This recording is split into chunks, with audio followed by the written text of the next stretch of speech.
Welcome. Today we are taking a look at Infogrames' beautiful game, Shadow of the Comet.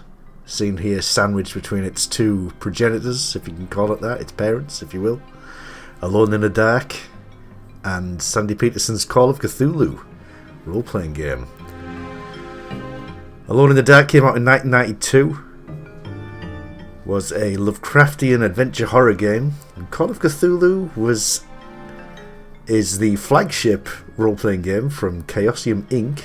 Their logo seen there, not changed for 50 years, and there's that logo again. Yes, after Alone in the Dark came out, Infogrames then acquired the Call of Cthulhu license from Chaosium, and this is what they came up with.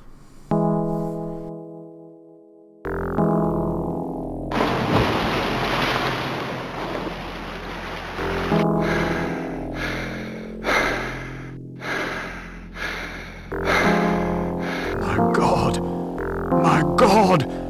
Help me!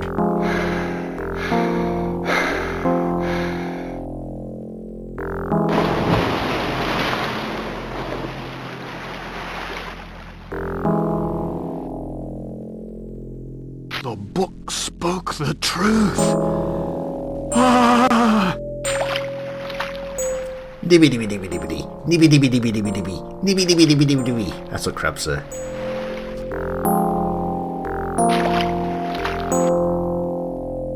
Hold tight, Crawford! They're coming! I can smell them!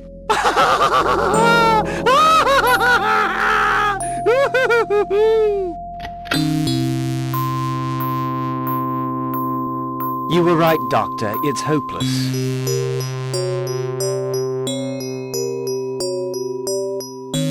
What will you do?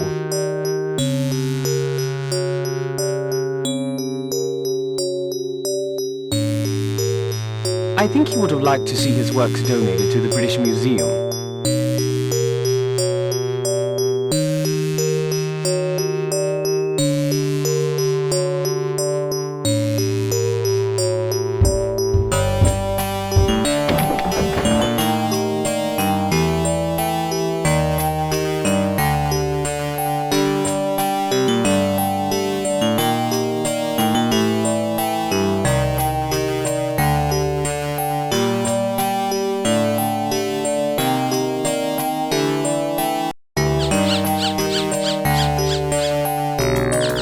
Doctor, come back.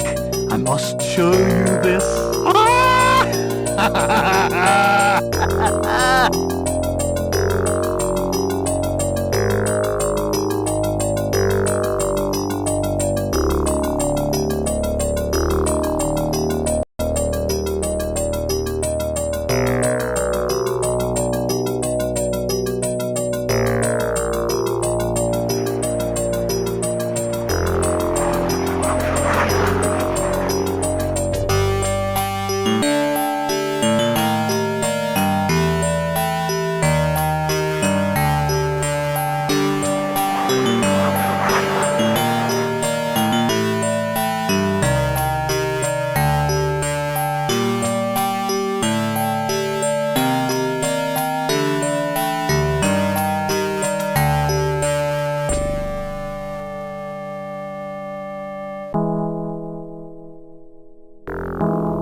Mr. Parker, your Comet story has a great deal of promise.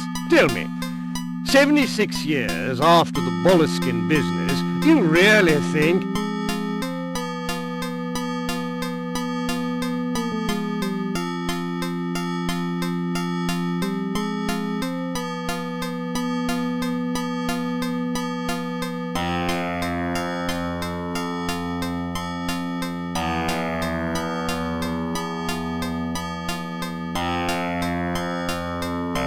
He stumbled over something extraordinary at Illsmouth. His writings and sketches are proof of it.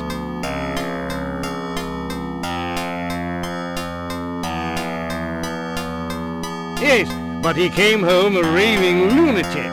I don't want to go on any wild goose chases.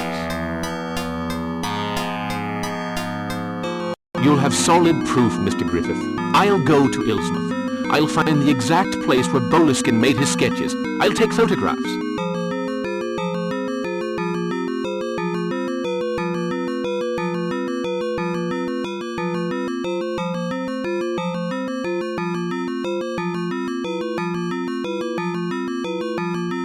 If I finance your trip, and if you take the first steamship to America, will you be there in time for the passage of the Comet?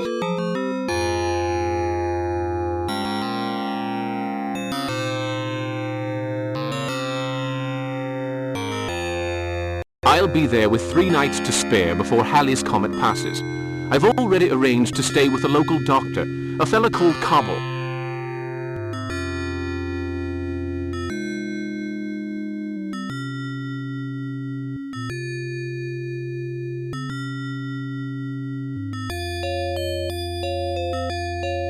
Well, I'm willing to take a chance. I just hope this is worth it. Mr. Griffith, your readers are going to love you.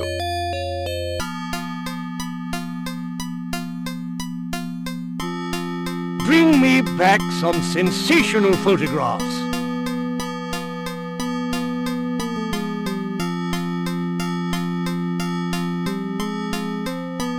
I want hard evidence of everything you say.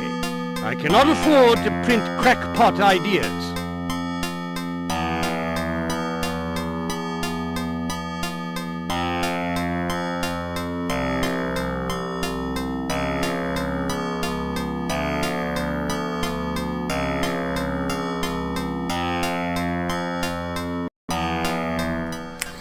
Before we get started proper, we need to have a little muck about with these settings here.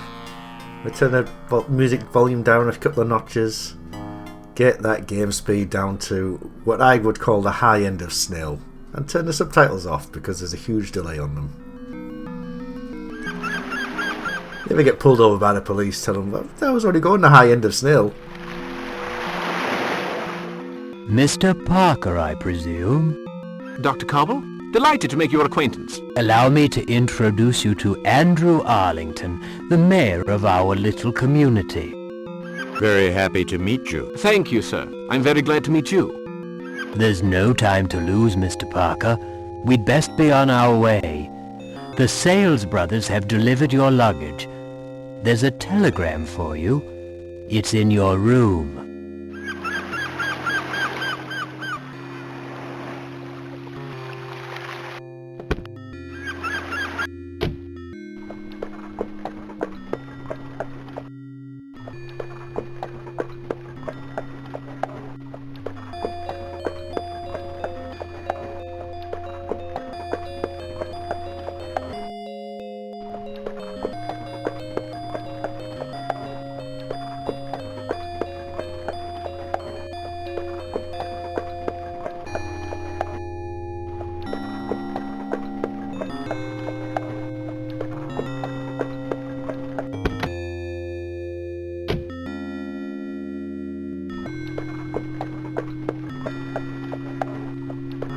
Dr. Cobble tells me you're interested in stars And comets.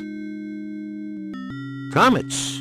I guess your visit has something to do with Halley's Comet. Indeed. And Illsmouth appears to be a marvelous place from which to observe the sky at night.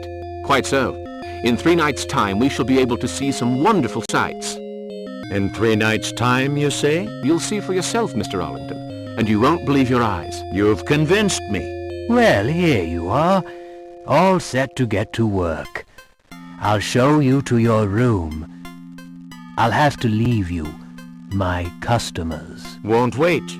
Just like the worthy citizens of my little town. Have a wonderful visit, Mr. Parker. Yes, welcome to Illsmouth. That's Illsmouth, not Innsmouth. It's an important distinction. I reserved the big room on the first floor for you. Tell me if you need anything. Don't worry, I have everything I need. Goodbye, Doctor, and thank you again. And so the game starts in earnest. Whenever Parker sees something, his eyes will light up and a little line will appear of his eye line. Tuesday, February 12th. I at last found a young villager willing to guide me through the forest for payment. Wednesday, February 13th. Good God, what a sight to see! The stars seemed a rifle shot away. This place must be a window to some other dimension. This evening I will take my material. Thursday, February 14th. This child of 12 is remarkable. A great deal brighter and livelier than the village children, who seem a sorry lot. He held the torches while I drew new constellations upon the map, undoubtedly inaccurate, given the position of the river. I have named them Octopus, Stalker. They are quite frightening. I have noted the place. I'll be there when Halley's Comet passes, and then... If the child was 12 years of age in 1834, he's 88 today. There's a chance he's still alive. The town records will have the information. Absorbent cotton and surgical spirit. Let's leave them here.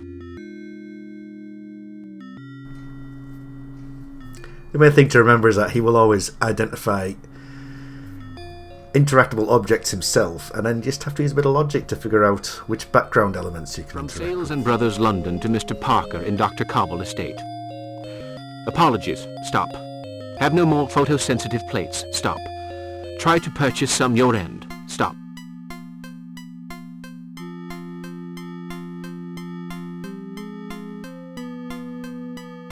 Now, let's see. The camera, a tripod, the lantern, the map of the area, but... Oh, thank goodness. They didn't forget Boleskine's original drawing, the one I purchased at Christie's. I'll leave my things in this trunk for the moment. And this is a good room to teach you that. You know, you've got two objects that he'll pick out, and there's two background objects to draw in the trunk that you can interact with. Fine picture. And there's little incidental things like that you can look at. Dr. Cobble has good taste, I must say. Sure, I agree. A fine piece of work. Signed, Hartwood. You mean Hartwood?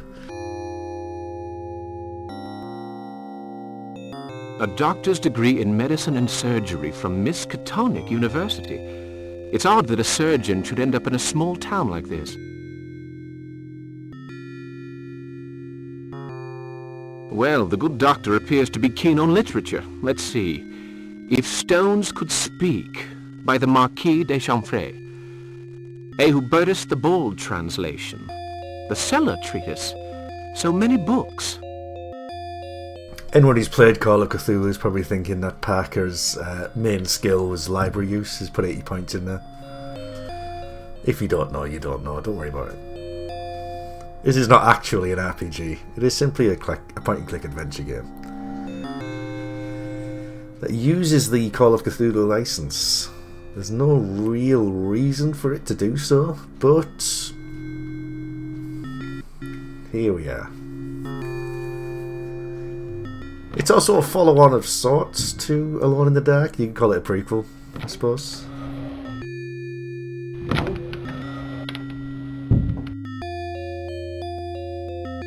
How can I help you? The name's Parker. And I'm Mary Matthews. My father's busy for the moment. Can you come back later? And we're just sort of wandering around now, just meeting the characters in the town. Here's one we saw on the way in. Excuse me, madam. You mean Miss, my good man. Miss Peacock. Do forgive me, Miss Peacock.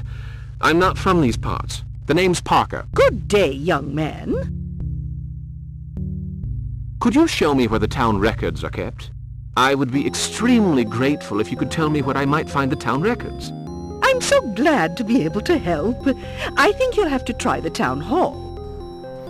The town hall, yes, because if you remember, we are looking for the young man who escorted Boleskine. How do you do, sir? No need to sir me, son. Name's Donahue. Jed Donahue. You that Parker fellow? Yes, but how... Old Jed knows a thing or two. It was the doctor told me that a young scientist was coming to visit. Now don't you fret now. I can keep a secret if I have to.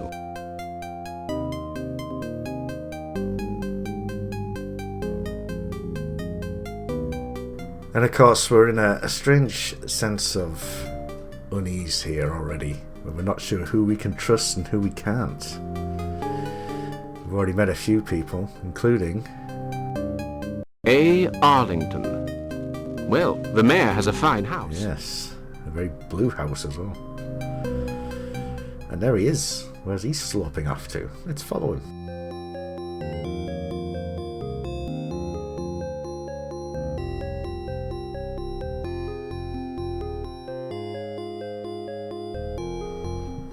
He's got to call in on someone.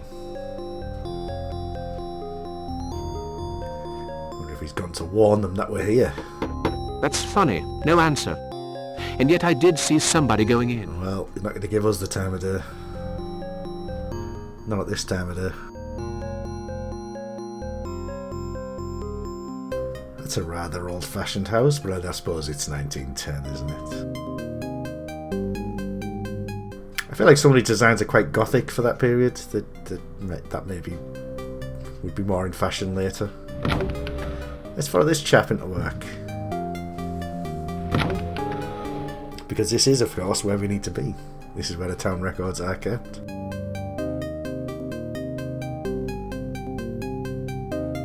There you are at last, Mr. Parker. I've been expecting you. Oh, don't be surprised. Passing scientists invariably pay me a short visit. Of course, they're a rare breed around here now. Not like in the old days. But you don't want to hear all that. Allow me to introduce myself. Tobias Jug, keeper of the archives and records, at your service. There's probably nothing I can tell you that you don't already know. You're wrong, Mr. Parker. I may know your name and profession, but not the reason for your visit. I'd like to consult the birth register. So your interests are not limited to the stars. I hope I may be able to quench part of your thirst for knowledge. But remember, there are more things in heaven and earth, Horatio, than not dreamt of in your philosophy. Now, who the devil wrote that? Shakespeare. Excellent! So, Mr. Parker, you like to read? I have little time to read, unfortunately. I like nothing better than a good read. Books are my passion, Mr. Parker, my most precious companions. Silent, discreet, sometimes filled with mystery. I must let you get on with your work. Indeed you must.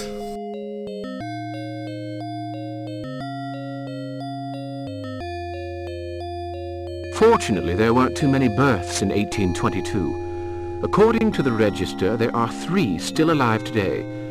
Curtis Hambleton, William Coldstone, Thomas Greenwood. So we've got 3 leads. Satisfied? I believe I've found what I was looking for. There are times when believing is not good enough, Mr. Parker. Sometimes we must be absolutely sure. Take Illsmouth, for instance. For many years the locals believed in the old legends. Did that make them true? I have a number of documents on the subject. Another time, perhaps, Mr. Jug. How fascinating. That's a subject I'm very keen on. My library is full of such material, and I'm not talking about a mere single room. Oh, no. A lifelong study, you know. There are those who would dearly love to get their hands on some of those old papers, but they'll need to be smart. Well, they do say there's no such thing as a perfectly guarded secret, Mr. Jug. Think of Oedipus's Sphinx. Well, you're close to the mark there, Mr. Parker. But I'd better let you get on with your work. Come back any time. The records are open in the afternoons. I'm usually at home in the morning. My house is just right of the post office. Just ring whenever you want. I'll tell you some interesting stories. Most interesting. You're a likable young fellow. I happened to glance over your shoulder while you were consulting the register, and I may be able to save you some time. Greenwood lives in the house right next door to Dr. Cobble's. Coldstone's house is set back a little from my own. Curtis Hambleton lives in the abandoned fishery near the harbor. I don't know how to thank you. Just promise to pay me another visit. Glad to have been of help. Oh, by the way, if you're interested in local history, take a look in the next room. Well, isn't that nice? We already made a friend. If you want to talk, I'll be at home. But can we trust him? The Charge of San Pablo by Remington. And if I'm not mistaken, it's an original. He said there was something in this room. A blackboard. What a splendid hall. What a splendid hallway.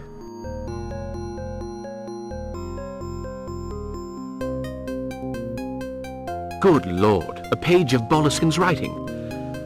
Wednesday, February 13th. Good God, what a sight. The stars were no more than a pistol shot away. That's curious. The word pistol has been crossed out and replaced by rifle. And a handwritten note. Truth sleeps beneath appearance. J. Keats. Interesting.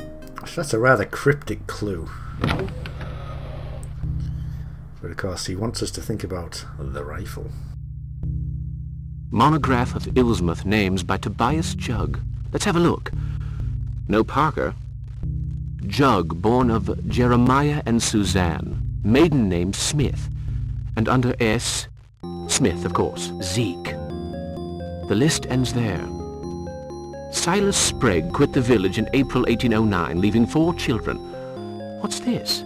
A deed of sale. The belongings of Boleskine sold in public to the highest bidder in order to pay for his passage home to Great Britain. A pair of broken binoculars. Would Jugg be spying on somebody? Papers of no interest. A magnifying glass. Well, we'll obviously need that because it's caught his eye. Yes, that's right. Boleskine's effects were indeed auctioned off. And so some of the locals may have them. We already know that there is a discarded page from Boleskine's journal in Jugg's office. Nobody. I'll come back later. This is Coldstone's house. One of the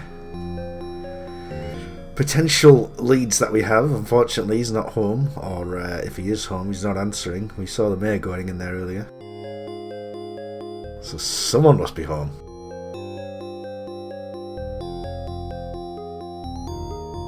Actually, while we're here, I forgot, we're right near Myers. Myers Fish and Guns and Fish. Be with you right away, sir. No problem, Mr. Hambleton. That'll be delivered tonight.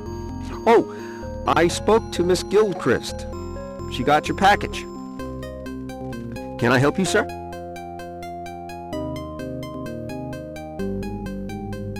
Very odd indeed. A man with webbed hands, hiding under a hood, with a shambling walk. Definitely not suspicious. I'd like some photosensitive plates, please. Well, just hold on a few seconds while I check to see if I have any. You're a lucky man. Well, they do say if anybody sells it, Meyer does. I got 2 boxes left. There's one. $10 for 3 plates. I'll take them. My advice to you is to try them first. I've had them for quite a while, so they aren't exactly brand new. Oh, really? That's a fact. Daytime, night, outside, inside. What is it you're wanting to photograph? The stars in the night sky. Well, you be careful. The emulsion's kind of old. Tell you what, you take a few shots of whatever you want to photograph and see what sort of results you get. If those plates aren't perfect, I'll give you your money back. And if they're okay, well, you can go back and buy some more. I'll take your advice. It's nice when you meet a friendly shopkeeper like that, isn't it? did that mysterious gentleman disappear to? Well, let's check up the second of our leads. Oh look, there's the mayor again.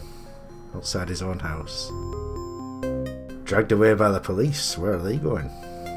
Nowhere to be seen. Interesting. Here's Cobble's house, and he did say Coldstone, Samuel Coldstone, lives right next door. Oh, look, he's with Miss Picotte, our favourite. Mr. Greenwood? Don't waste your breath. This poor sinner is deaf, dumb, and blind. A terrible accident at the time of his birth robbed him of the sights and sounds of this world. Now, if you'll excuse us, Mr. Greenwood is hungry and... Yes, of course. Thank you so much, Miss Picotte. Well, what a life. What a life. Deaf, dumb and blind, and in his late 80s. I mean, you know, what experiences can you have? I mean, what joys can be taken from life? To live so long in such a secluded state. A true shame. Is he capable of happiness? Let's talk to Jed again. He was a happy soul, if we can line ourselves up. Still here, Jed? Now I'm starting to grow cobwebs. Old Smith's supposed to be bringing me some seed, but the boy's taking the mule, so he won't be here anytime soon. See you later, perhaps. Could be. Could be. You don't grow cobwebs, Jed. The spiders make them on you. Just thought you should know that. He doesn't seem like he's particularly well educated now. Not to be prejudiced against these small town folk.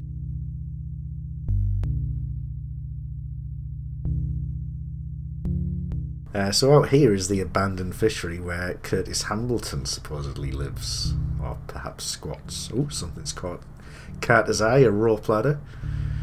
Of course we're going to need that. It's an adventure game, so any object that can be picked up must be picked up. Yeah, it's a nice place. The beams are covered in spider webs. This place is filthy. Oh, maybe they grew there, Jed. Yeah? Here he is. What is he doing, writhing in his bed like that? Very odd indeed. Another one with the webbed hands. Mr. Hambleton? Curtis Hambleton? 76 years ago, a British scientist, Lord Boleskine. Don't mention that name to me. Bad luck and trouble. I led him around for 3 nights. I carried the torch, the rifle, and I saw the thing. What thing? I wish I didn't remember. He'd drawn a map. I took him to the cross. I don't mind telling you, I was scared. Later on, I refused to go with my father to pray to the stones, so my father threw me out. My brother Wilbur cursed me, and now I live in squalid conditions. Where did you take Boleskine? Get away from this region, mister. The Comet's coming back. It'll be here in 3 nights, and that thing's coming too. Wilbur said so. So just get away from Illsmouth while you've got time. Why? If you saw what I saw. It was on the 3rd night, in the forest near the Calvary. The English guy was drawing. Then the thing appeared. I'd pay any price to forget what I saw. Now, get lost. Shoo! So he did lead Boleskine into the Calvary, but he has no interest in retreading those particular memories.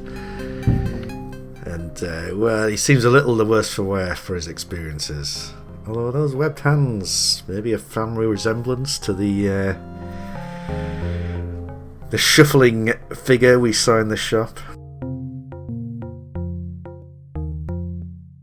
Curtis didn't seem as interested in hiding his face, but, well, he's certainly hiding away. Go on, find somewhere else to mess up. Say, Mr. Parker, Mr. Arlington, the mayor, told me about you. Welcome to Illsmouth. I'm Sergeant Baggs from the local police. Glad to meet you. I'm looking for a cross. Maybe you should try the cemetery. We call it the dead center of town. You get it? I don't get it. I'm looking for a calvary in the forest. I can't help you there, and I don't advise you to wander in the forest by yourself. It's easy to get lost in that forest. I wouldn't even go there with a map.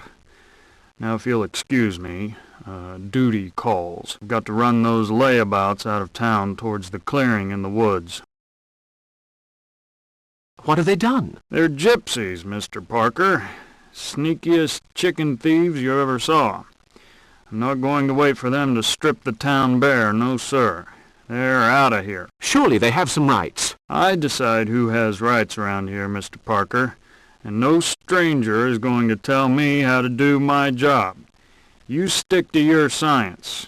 I won't trouble you again. But come now. Mr. Parker, just read my lips. Stay out of my way. Thank you, sir. Hey, you, the fortune teller. Just shut up, okay? Now, you bunch of greaseballs, I want you out of my town, and I mean now. Mr. Parker, adieu. I think these days he describes that as woke lefty nonsense. Back then we just called it, not being a racist. I'm not sure Lovecraft would have approved though. We'll get to that later. Let's check in on Jug. Let's check into his house. We just walk in. We've got an open invitation. Look, here is a rifle. If I can line myself up, there we go. There, on the butt. LB. Incredible. Jug has Boleskine's rifle. Oh, there's a message engraved in the gun. Dash it all. It's too small to read. If only I had a magnifying glass. Well, I just happen to have one of those. It's badly written. Ah. Searcher. E-S-T... The rest has been rubbed away. Searcher. Suzanne Searcher, probably. Strange. Those names are not mentioned in Boleskine's notebooks.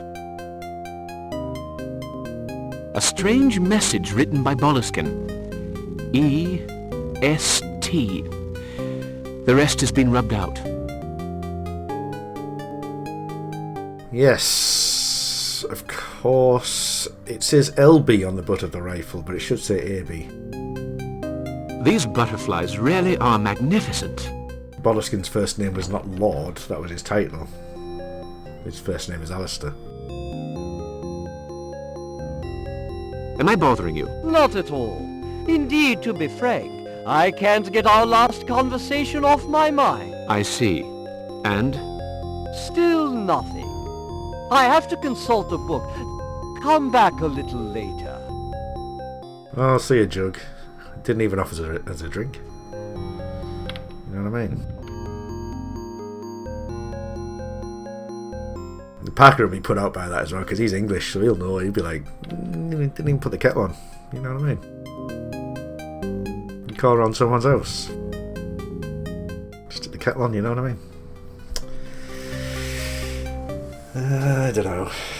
Let's just check in the town hall. Maybe we can talk to the mayor. Good day, sir. No time. The town hall is closed. We're expecting the new forms for the animal census, and the mayor isn't even here. Okay, he's not here. And this chap's not going to help us.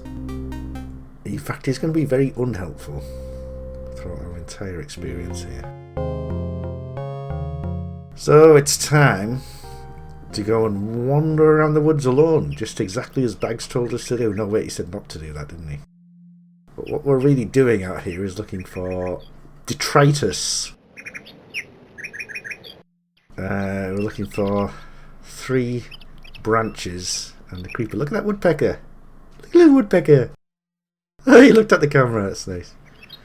Yeah, no sound effect on that woodpecker though. It's a slight oversight. We just have this bird song, which is actually seems to be a music track. Seems to have replaced the music.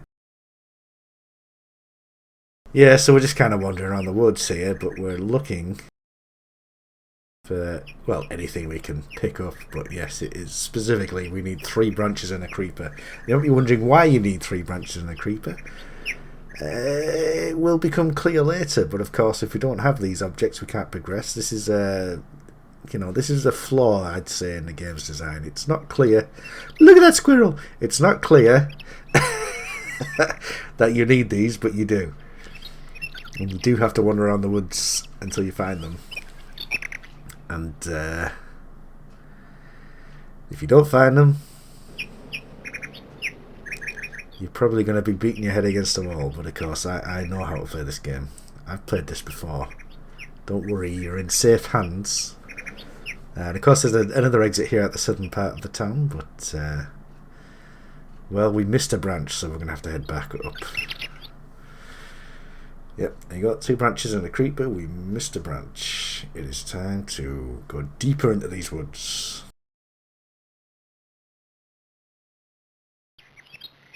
This is not like a randomly generated maze or anything. This is the woods layout is always the same, so it's fairly straightforward. You can get lost in there the first time you play it if you don't know where you're going. Like if you just keep going left, it will repeat endlessly to the point where if you start going then going back, you'll think, well, is it just repeating endlessly again? Am I soft locked? Just don't go that far. You don't need to go that far.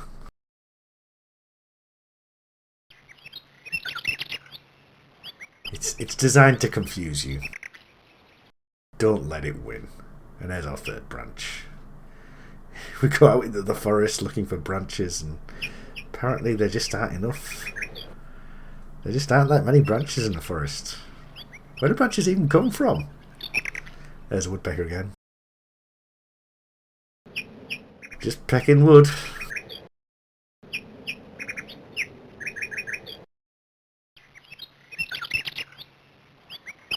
And we come back out, right next to Cobble's house, which is where we need to be.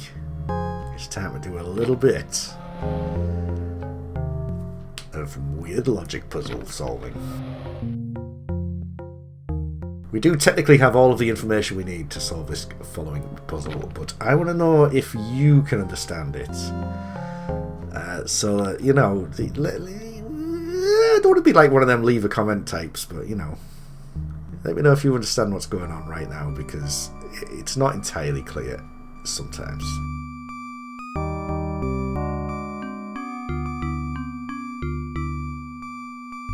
Let's use the surgical spirit on the cotton.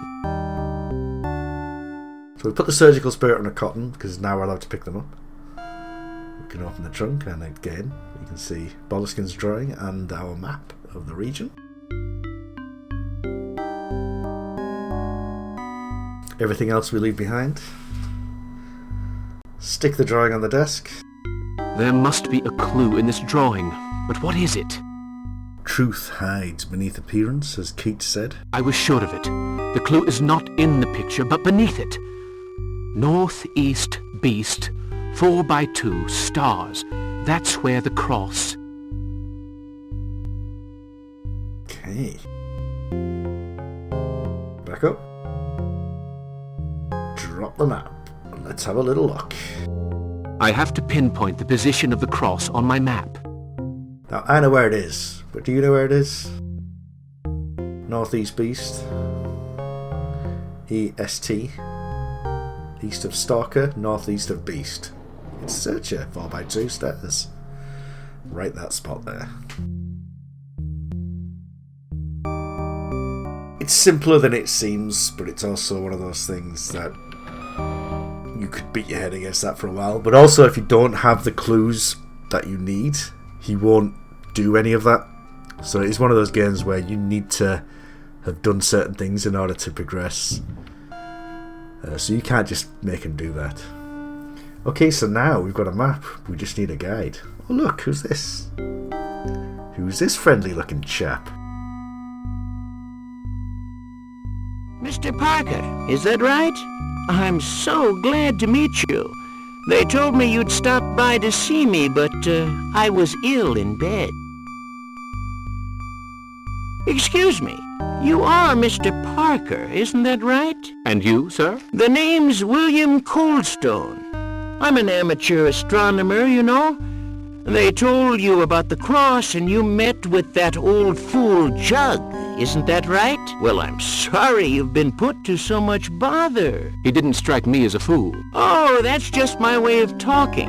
I'm with you all the way. It's only natural between scientific types, isn't that right? Now, I believe you're looking for something. No, I was on my way to the tavern. Well, I would like to go to the Calvary in the forest tonight. Well, call it Providence or whatever you will. Come along to my house. It's nearby. We can talk about the stars, and tonight I'll guide you. How about that? My legs are still good. Please don't bother. Excellent idea. Lead on. Ah, hooray! We've made another friend, and he's willing to help us. Making great leaps in progress.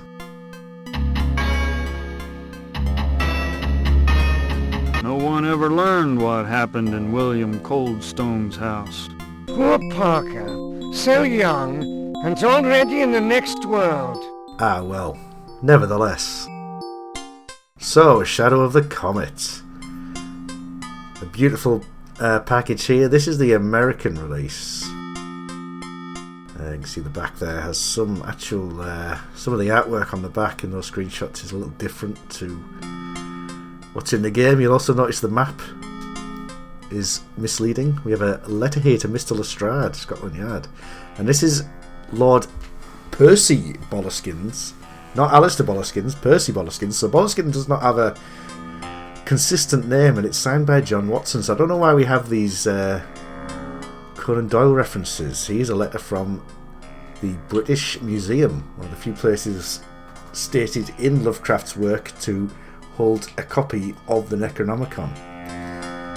And Boleskine seems to want to read that book, and indeed has been given permission to do so, which perhaps is why he said, "The book spoke the truth." Ah! Nibby nibby nibby nibby nibby nibby nibby nibby nibby nibby nibby nibby nibby nibby nibby.